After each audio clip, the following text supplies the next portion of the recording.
చామంతి, ప్రేమ్ ఇద్దరు కలిసి కొత్తగా బిజినెస్ పెట్టడానికి అపార్ట్మెంట్ దగ్గరకు వస్తారు. అక్కడ కాస్త రెంట్ ఎక్కువ అవుతుంది. ఇక నన్ను అడగాల్సిన అవసరం లేదు, మా మేడం గారు వస్తారనేసరికి అదే సమయానికి పల్లవి గారు రానే వస్తారు. ఆ మేడం ఎవరో కాదు, సెలబ్రిటీ అని చెప్పేసి ఈ విధంగా అరుంధతి వస్తూ ఉంటుంది. తను లోపలికి వచ్చిన తర్వాత ఏదైనా మాట్లాడాలనుకుంటూ అదిగో మా మేడంతో మాట్లాడనని మేనేజర్ అక్కడ ఉంటాడు. నమస్తే మేడం. నమస్తే. అంటే మాకు ఈ సెటర్ కావాలని చెప్పేసి అడుగుతున్నాం. కొత్తగా బిజినెస్ రన్నింగ్ చేస్తున్నాం. కాకపోతే అడ్వాన్స్ రెంట్ ఎక్కువగా ఉంది అని ఈ విధంగా చామంతి అంటూ ఉంటుంది. అంటే యాక్చువల్లీ నేను ఇలా పెట్టడం కన్వీనియంట్గా ఉంటుందని పెట్టాం. కాకపోతే కొత్తగా బిజినెస్ స్టార్ట్ చేస్తున్నాం కదా మేడం, అలాంటప్పుడు కాస్త మీరు ఎక్స్క్యూజ్ చేయొచ్చు కదా. 5 లక్షలు అడ్వాన్స్. సరే, 2 లక్షలు 1 మంత్కి అంటే కాస్త మాకు బెనిఫిట్గా ఎక్కువ లాభాలు వస్తే మేమే ఇస్తాం మేడం. కాస్త మీరు ఆలోచించండి.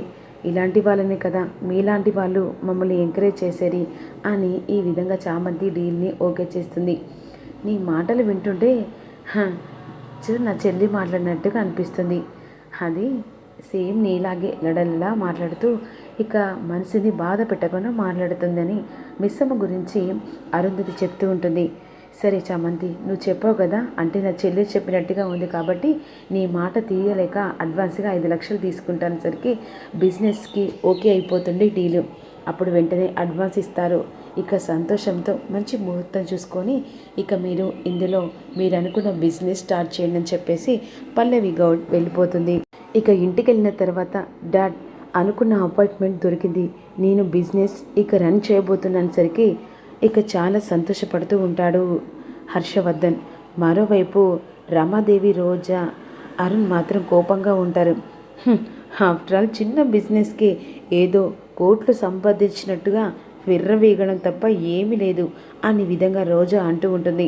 నీకేం తెలిసే, చింతపండు లాంటి దాని మొహానివి, నీకు ఆఫ్టర్ ఆల్ ₹1,00,00,000 అన్నట్టు లెక్కన. అసలు చిల్లరకు కకృతి పడే నువ్వు ₹1,00,00,000 ఎప్పుడైనా చూసావని తెగ గింజుకుంటున్నావేంటి అని చామంతి మనసులో అనుకుంటూ ఉంటుంది. అరే, ఇలాంటి వాళ్ళ మాటలు పట్టించుకోకురా, నువ్వు బిజినెస్ స్టార్ట్ చేయి.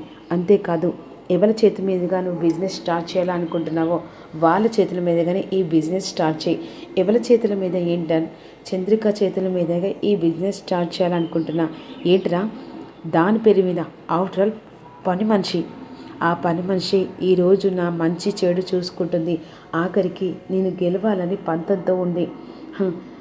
ఇంట్లో వాళ్ళకు ఎలా నేను నచ్చను కదా, కనీసం బయట వాళ్ళకైనా నచ్చిన వాళ్ళ ప్రేమనైనా నేను దగ్గర చూసుకున్నంత అవకాశం ఉంది కదా అని చెప్పేసి ప్రేమ్ బాబాని వెళ్ళిపోతాడు. ఈలోపు వెంటనే కూరగాయల మార్కెట్కి చామంతి వెళ్తుంది. అదే సమయానికి శివ ఎలాగైనా చామంతికి నిజం చెప్పాలని ఇక అలా మూతికి మార్క్స్ కట్టుకొని వస్తూ ఉండగా అదే సమయానికి కారులో నుంచి చామంతిని కూరగాయలు పట్టుకొని వస్తుండగా గమనించి వెంటనే కార్ని ఆఫ్ చేసి చామంతిని పిలుచుకుంటూ వస్తుండగా అప్పుడు వెంటనే చామంతి శివని వెనక్కి తిరిగి చూసి అక్కడే ఆగిపోతుంది. ఎవరండి అని అడుగుతుండగా, నీతో కొన్ని విషయాలు చెప్పాలమ్మా అనే విధంగా అంటుండగా అదే సమయానికి గుణ కారులో నుంచి అటు వెళ్తూ ఉంటాడు. ఒక్కసారిగా అన్ఎక్స్పెక్టెడ్గా ఇటు చూసేసరికి ఇక గుణ శివ బ్రతికే ఉన్నాడని తెలుసుకుంటాడు. వెంటనే చామంతిని కలిసి నిజాలన్నీ చెప్తున్నాడని వెంటనే డాడ్కి చెప్పాలని ఇక త్రిపాఠికి కాల్ చేసి, డాడ్, శివ బ్రతికే ఉన్నాడు, వాడు ఆ చామంతిని కలిసి ఏదో చెప్తున్నాడు, మన బండారం బయట పెడుతున్నాడు డాడ్ అని ఈ విధంగా చెప్పేసరికి వాడిని ఆన్ ద స్పాట్లో డెడ్ చేయడా, వాడు బ్రతికున్న చామంతికి నిజం తెలిసిపోతుంది, వాడిని చంపేరా అని చెప్పేసి ఈ విధంగా అనేసరికి ఓకే డాడ్ అని చెప్పేసి శివను చంపమని గుణ పక్కగా ప్లాన్ చేస్తాడు. పోయి ఆ చామంతిని కలిసి మన గురించి ఏం చెప్తున్నాడు ఇక లేపేసరికి వెంటనే చామంతి ఇక శివ మాట్లాడుతూ ఉండగా, నీతో కొన్ని విషయాలు మాట్లాడాలమ్మా, ఇక్కడ కాదమ్మా, నీతో పాటుగా నేను వస్తానేసరికి అసలు మీరెవరండి, నేనెవరో మీకు తర్వాత చెప్తాను, కానీ కొన్ని విషయాలు చెప్పాలని చెప్పేసిన తర్వాత సరేండి నాతో పాటుగా రండి అని చెప్పేసి చామంతి శివను తీసుకొని వస్తూ ఉంటుండే. ఆ శివను తీసుకొని వస్తున్న సమయంలో వెంటనే గుణ కారును స్పీడ్న తోలిస్తుండగా, వీడేంటి ఇలా మాకెదురుగా వస్తున్నాడు, అతను చంపడానికి ఏంటని చెప్పేసి వెంటనే శివన్ తోసేస్తుంది చామంతి. కానీ చామంతికి ఒక్కసారిగా ఇక శివన్ చంపాల్సిన పొజిషన్లో చామంతి ఉంటుంది. చామంతి ఒక్కసారిగా ఒక బండ గుద్దుకొని వెనుక తల భాగం ముక్కు నుంచి బ్లడ్ వస్తూ ఉంటుంది. అకస్మాత్తుగా అక్కడికక్కడ పడిపోతుంది. వెంటనే శివ అక్కడి నుంచి తప్పించుకుంటాడు. గుణ వెళ్ళిపోతాడు. చుట్టుపక్కల వాళ్ళందరూ కలిసి వెంటనే చామంతిని హాస్పిటల్ తీసుకెళ్తాడు. చామంతి కోసం చంద్రిక ఇంకా చామంతి రావట్లేదేంటి, కూరగాయలకు వెళ్ళి ఇంకా రావట్లేదని కంగారు పడుతుండగా ఈలోపు వెంటనే ప్రేమ వచ్చి, ఏంటి చామంతి కోసం ఎదురు చూస్తున్నావా చందు అంటుండగా, అవును బాబు, ఛాన్స్ సేపు అవుతుంది ఇంకా రావట్లేదు అని ఈ విధంగా అంటుండగా వెంటనే హాస్పిటల్ నుంచి ఫోన్ రానే వస్తుంది ప్రేమ్కు. ఇక ప్రేమ్కు వచ్చేసరికి ఎవరంటుండగా, మీకు కావాల్సిన వ్యక్తి హాస్పిటల్లో ప్రాణాపాయ స్థితిలో ఉందనేసరికి అదే సమయానికి వెంటనే చంద్రికను తీసుకొని ప్రేమ్ బాబు హాస్పిటల్కి వెళ్తాడు. ఇక లోపల ట్రీట్మెంట్ జరుగుతూ ఉంటుంది. చామంతి గురించి తెలుసుకొని ప్రేమ్ బాబు గుండెలు పగిలి ఏడుస్తూ ఉంటాడు. చంద్రిక కూడా బాధపడుతుండగా లోపల ట్రీట్మెంట్ జరిగిన తర్వాత బయటకు వచ్చిన తర్వాత డాక్టర్స్ తనకి బాగా గట్టిగా ఇక తనకి దెబ్బ తగిలింది, తను కోలుకోవడం చాలా కష్టం, కోమాలకు వెళ్ళే పొజిషన్ కూడా ఉందనేసరికి ప్రేమ్ ఒక్కసారి షాక్ అయిపోతాడు. వద్దు, చామంతి బ్రతకాలి, తను ఎలాగైనా తిరిగి బ్రతికి రావాలి, తనే నా బలం, తనే నాకు ఆయుధం చెప్పేసి ప్రేమ్ బాబు బాధపడుతూ ఉంటాడు. వెంటనే చూడొచ్చు డాక్టర్ అని చెప్పేసరికి వెంటనే ప్రేమ్ బాబు వెళ్ళి అలా చేపట్టుకుని, చామంతి నా కోసమైనా నువ్వు బ్రతకాలి, బ్రతికి తీరాలి, అసలు ఏం జరిగిందో అర్థం కావట్లేదని చెప్పేసి ఈ విధంగా అనుకుంటుండగా ఇక్కడ చామంతికి యాక్సిడెంట్ జరిగిన అని తెలుసుకున్న ఇక రోజా రమాదేవి చాలా సంతోషపడుతూ ఉంటాడు.